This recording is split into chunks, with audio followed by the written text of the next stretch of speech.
সাফল্যের স্থাপত্য মানে আর্কিটেকচার অফ অ্যাচিভমেন্ট। আজকের আলোচনাটা এই বিষয় নিয়ে আমরা বোঝার চেষ্টা করব সাফল্য জিনিসটা আসলে কিভাবে তৈরি হয়। এর ভিত্তিটা থাকে আমাদের মনের ভেতরে, আমাদের মানসিকতায়, আর বাইরের কাঠামোটা তৈরি হয় একটা দারুণ মহাপরিকল্পনা দিয়ে। আচ্ছা, একটা প্রশ্ন দিয়ে শুরু করা যাক। পজিটিভ থিংকিং বা ইতিবাচক চিন্তার সাথে একটা সফল সেলস প্রপোজালের সম্পর্কটা ঠিক কোথায়? শুনতে একটু অদ্ভুত লাগছে, তাই না? কোথায় কি? কিন্তু আজকের এই আলোচনায় আমরা দেখব যে এই দুটো বিষয়ের মধ্যে আসলে একটা গভীর সংযোগ আছে। আর এই সংযোগটা বোঝা যে কোনো লক্ষ্য অর্জনের জন্যই খুব জরুরি। তাহলে চলুন আলোচনাটা শুরু করা যাক একদম ভেতরের ভিত্তিটা দিয়ে। মানে যে কোনো বড় কিছু করার আগে আমাদের মনকে তো প্রস্তুত করতে হয়, তাই না? আর ঠিক এখানে চলে আসে মানসিকতা বা মাইন্ডসেটের ধারণাটা। খুব সহজ করে বললে মানসিকতা বা মাইন্ডসেট হলো আমরা পৃথিবীকে ঠিক কোন চশমা দিয়ে দেখছি। আমাদের ভেতরের এই দৃষ্টিভঙ্গিটাই কিন্তু এই চশমার কাঁচটাই কিন্তু আমাদের বাইরের সব কাজকে নিয়ন্ত্রণ করে। ব্যাপারটা একটু ভাবুন, আমরা কিন্তু সারা দিনই নিজের সাথে কথা বলি, তাই না? যখন মনে মনে বলি, উফ, এটা অনেক কঠিন, তখন আমাদের মস্তিষ্ক যেন হাল ছেড়ে দেয়। কিন্তু ঠিক তার বদলে যদি বলি, আচ্ছা, আমি আমার সেরাটা চেষ্টা করে দেখি, তখন কি হয়? তখন মস্তিষ্ক সমাধানের পথ খুঁজতে শুরু করে। এই ছোট্ট একটা পরিবর্তন, কিন্তু এর প্রভাবটা বিশাল। আর এই কথাটা তো আরও বেশি গুরুত্বপূর্ণ। যাদের মানসিকতা ইতিবাচক তারা কিন্তু ব্যর্থতাকে শেষ কথা বলে মনে করে না, একদমই না। তারা এটাকে দেখে একটা শেখার সুযোগ হিসেবে। মানে প্রত্যেকটা ভুল তাদের কাছে সাফল্যের সিঁড়ির এক একটা ধাপের মতো।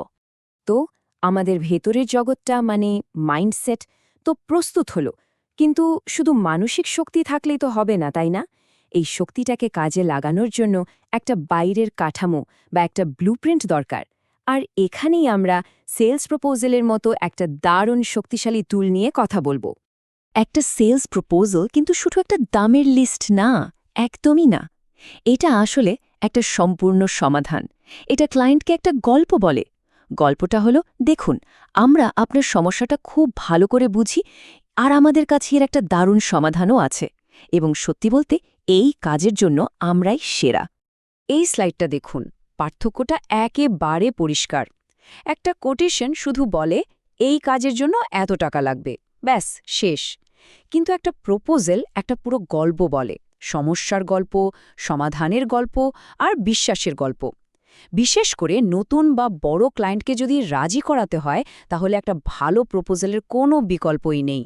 যে কোনো সফল প্রপোজালেরই কিন্তু একটা পরীক্ষিত কাঠামো বা স্ট্রাকচার থাকে। আর মজার ব্যাপার হলো, এই কাঠামোটা শুধু সেলসের জন্য না, যে কোনো আইডিয়াকে বিশ্বাসযোগ্যভাবে তুলে ধরার জন্য এই ফর্মুলাটা ব্যবহার করা যেতে পারে। এই যে 5টা ধাপ, এগুলোকে বলা যেতে পারে একটা সফল প্রপোজালের একেবারে হৃৎপিণ্ড। কি কি সেগুলো?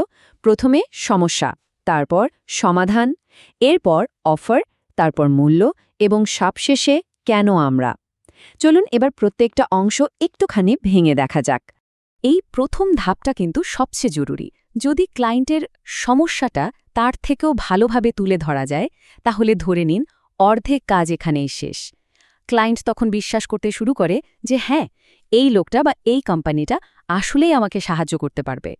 সমস্যাটা তো বলা হলো, এবার তাহলে সমাধানের পালা। আর এখানে একদম নির্দিষ্ট হতে হবে। আমরা অনেকগুলো পোস্ট দেব, এই ধরনের কথার কিন্তু কোনো দাম নেই। এর বদলে বলতে হবে আমরা প্রতি মাসে 20টা ফেসবুক ও ইনস্টাগ্রাম পোস্ট দেব। এই যে স্বচ্ছতা আর নির্দিষ্টতা, এটাই কিন্তু বিশ্বাস তৈরি করে। আচ্ছা, এবার আমরা প্রপোজালের সেই দুটো অংশে চলে এসেছি যেখানে ক্লায়েন্ট আসলে ফাইনাল সিদ্ধান্তটা নেয়। প্রথমটা হলো খরচ কত হবে, আর দ্বিতীয়টা হলো এত লোক থাকতে টাকাটা তাকেই কেন দেওয়া হবে। দেখুন, দামটা যখন এইভাবে একটা টেবিলের মধ্যে সুন্দর করে ভেঙে দেখানো হয়, তখন ক্লায়েন্টের বুঝতে খুব সুবিধা হয়। সে পরিষ্কার দেখতে পায় যে ঠিক কোন সার্ভিসের জন্য কত টাকা নেওয়া হচ্ছে। এখানে কোনো লুকোচুরির ব্যাপার থাকে না। আর এটাই কিন্তু প্রফেশনালিজমের পরিচয়। আর এই যে মোট খরচ বা গ্র্যান্ড টোটাল, এটাকে কিন্তু সবচেয়ে স্পষ্টভাবে দেখাতে হবে, এমনভাবে যেন ক্লায়েন্ট এক ঝলকেই ফাইনাল অ্যামাউন্টটা দেখতে পায়। সোর্স ম্যাটেরিয়ালে বলা হয়েছে এই অংশটা একটু বোল্ড বা অন্য রঙে দিলে সেটা ক্লায়েন্টের চোখেও পড়ে আর কোনো রকম বিভ্রান্তিও তৈরি হয় না। এবার আসছে সবচেয়ে কঠিন কিন্তু সবচেয়ে গুরুত্বপূর্ণ প্রশ্নটা। মার্কেটে তো আরও অনেকেই আছে, ক্লায়েন্ট তাহলে কেন তাকেই বেছে নেবে? এখানেই প্রমাণ দেখাতে হবে। শুধু মুখে আমরাই সেরা বললে তো হবে না, সংখ্যা দিয়ে কথা বলতে হবে। যেমন গত 5 বছরে আমরা 100-র বেশি ক্লায়েন্টের সাথে কাজ করেছি, বা আমাদের ক্লায়েন্টের সেলস 40% বেড়েছে। এগুলো হলো সত্যিকারের শক্তিশালী প্রমাণ। আর এই যে ক্লায়েন্টের প্রশংসাপত্র বা টেস্টিমোনিয়াল, এটাকে বলা যেতে পারে সবচেয়ে শক্তিশালী অস্ত্র। কারণ যখন আরেকজন সন্তুষ্ট ক্লায়েন্ট কারো হয়ে কথা বলে, সেটা কিন্তু হাজারটা দাবির চেয়েও অনেক বেশি বিশ্বাসযোগ্য হয়। এটা সরাসরি প্রমাণ করে দেয় যে প্রতিশ্রুতিগুলো শুধু ফাঁকা বুলি নয়। তাহলে দেখুন, আমরা দুটো আলাদা জিনিস দেখলাম, তাই না? একটা হলো আমাদের ভেতরের চিন্তার জগৎ মানে মাইন্ডসেট, আর অন্যটা হলো বাইরের কাজের একটা কাঠামো বা স্ট্রাকচার। এখন সবচেয়ে জরুরি কাজটা হলো এই দুটোকে একসাথে মেলানো। যখন কারো মানসিকতা ইতিবাচক থাকে, যখন সে নিজে বিশ্বাস করে যে সে কাজটা পারবে এবং তার কাজের আসলে মূল্য আছে, তখনই সে সাহসের সাথে ওয়াই আস বা কেন আমরা সেকশনটা লিখতে পারে। সেই আত্মবিশ্বাসটা কিন্তু লেখার মধ্যেও ফুটে ওঠে। কিন্তু দেখুন, শুধু আত্মবিশ্বাস থাকলেই তো হবে না। সেই আত্মবিশ্বাসটাকে একটা কাঠামো বা স্ট্রাকচারের মাধ্যমে প্রকাশও করতে হবে। একটা গোছানো প্রপোজাল কি করে? এটা ভেতরের সেই বিশ্বাসটাকে ক্লায়েন্টের কাছে দৃশ্যমান আর বিশ্বাসযোগ্য করে তোলে।